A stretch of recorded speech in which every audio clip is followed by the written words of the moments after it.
Donc maintenant, on est dans une situation où c'est ce que vous dites qui renforce l'extrémisme. Quand vous dites que l'immigration pose un problème, il faut aussi parler des avantages de l'immigration. Parce que moi, quand je travaille en France, je paye mes impôts ici. Donc les étrangers qui sont là, il y a une partie qui peut travailler et envoyer au pays aider. La majorité paye ses impôts, s'installe dans vos pays, enrichit vos pays. Donc ce sont des citoyens productifs. Après, il faut voir, il y a une minorité qui vient, il y a des morts, certes. Mais je voulais souligner une chose. Le discours que vous avez, il est encore légitime tant que l'Afrique restera muette. Et moi, aujourd'hui, je voulais m'indigner pour le silence de l'Union africaine. Les gens là qui meurent sur les plages, et je mesure mes mots, si c'était des Blancs, la terre entière serait en train de trembler. Ce sont des Noirs et des Arabes. Alors eux, quand ils meurent, ça coûte moins cher. Ici, j'étais venu en 2008 et j'avais dit, l'Union européenne, avec ses flottes de guerre, avec son économie, je vous dis une chose, si on voulait attaquer nos pays ici en Occident, il y aurait des moyens de se défendre. Donc si on voulait sauver les gens dans l'Atlantique, dans la Méditerranée, on le ferait. Parce que les moyens qu'on a mis pour Frontex, on aurait pu les utiliser pour sauver les gens. Mais on attend qu'ils meurent d'abord. C'est à croire que le laisser mourir est même un outil dissuasif. Et je vais vous dire une chose, ça ne dissuade personne. Parce que quelqu'un qui part et qui envisage l'éventualité d'un échec, celui-là peut trouver le péril absurde et donc l'éviter. Mais celui qui part pour la survie, qui considère que la vie qu'il a à perdre ne vaut rien, eh bien celui-là, sa force est inouïe, parce qu'il n'a pas peur de la mort. Mais c'est exactement pourquoi il faut fermer des frontières complètement. Il faut sauver l'Afrique et sauver l'Europe. Vous ne pourrez pas rester comme des gens. Vous ne resterez pas comme des poissons rouges dans la forteresse européenne. La crise actuelle nous a démontré ça. Au jour d'aujourd'hui, l'Europe ne sera plus jamais épargnée tant qu'il y aura des conflits ailleurs dans le monde. L'Europe ne sera plus jamais opulente tant qu'il y aura des carences ailleurs dans le monde.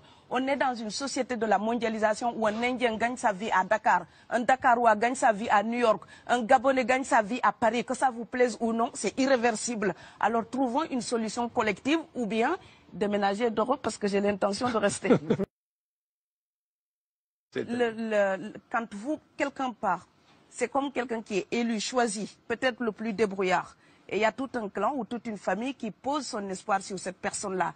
Monsieur, là, je vous vois bien habillé, bien nourri. Si vous étiez affamé chez vous, peut-être que votre famille serait ravie d'imaginer que vous pourriez aller gagner de quoi faire vivre les autres. Donc c'est aussi une solidarité qui est en œuvre. On laisse partir quelqu'un, on compte sur lui. Vous allez me laisser terminer. Et Schengen, entre guillemets Schengen, ça me permet d'être invité aux Pays-Bas, monsieur, donner des conférences dans vos universités. Quand ils trouvent que mon cerveau est convenable, là, ils l'utilisent. Par contre, ils sont embêtés à l'idée d'avoir mon frère, qui n'est pas aussi diplômé que moi et qui pourrait avoir peut-être envie de travailler dans le bâtiment. Donc, vos pays deviennent schizophrènes. On ne peut pas trier les gens comme ça avec les étrangers utiles et les étrangers néfastes. Et la deuxième chose que je veux dire aussi, c'est que les Européens, là, on voit des Africains qui viennent, d'accord? Ce mouvement, ce déplacement de population, on le voit. Mais on ne voit pas le mouvement des Européens allant vers les autres pays. Alors celui-là, c'est le mouvement des puissants.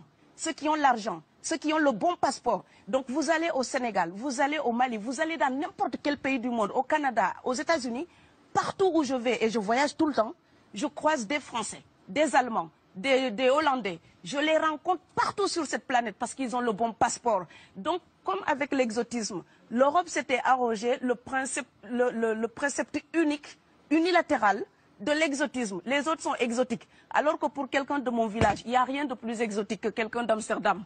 Maintenant, pour l'étranger aussi, pour les voyages des temps modernes avec la mondialisation, quand les pauvres viennent vers vous, il y a des mouvements de foule qu'il faut bloquer.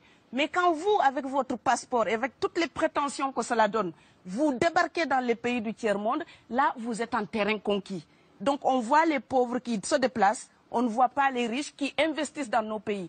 L'Afrique se développe à un taux entre 5 et 10%. Ce n'est plus de la progression, c'est de la surchauffe.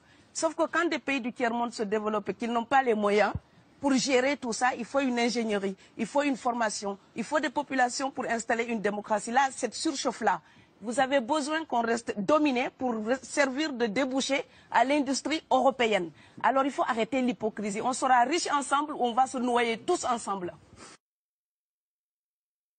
Et je pense que l'Afrique et l'Europe, par exemple, sont là comme des enfants qui se regardent à travers un miroir déformant.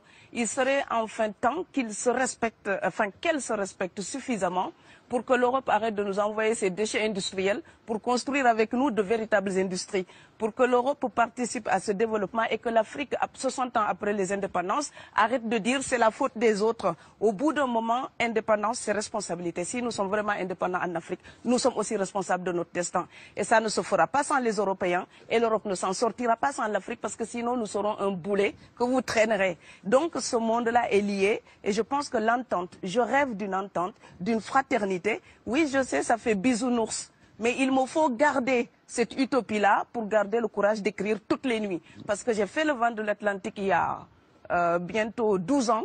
Aujourd'hui, à l'époque, quand je parlais de dizaines de morts dans l'Atlantique, on me disait « tu exagères ». Maintenant qu'on les ramasse par milliers, je suis absolument triste de devoir réaliser tout simplement qu'en tant qu'auteur, je ne fais que répondre à l'injonction de Schiller. La dignité de l'homme est remise entre vos mains, gardez-la.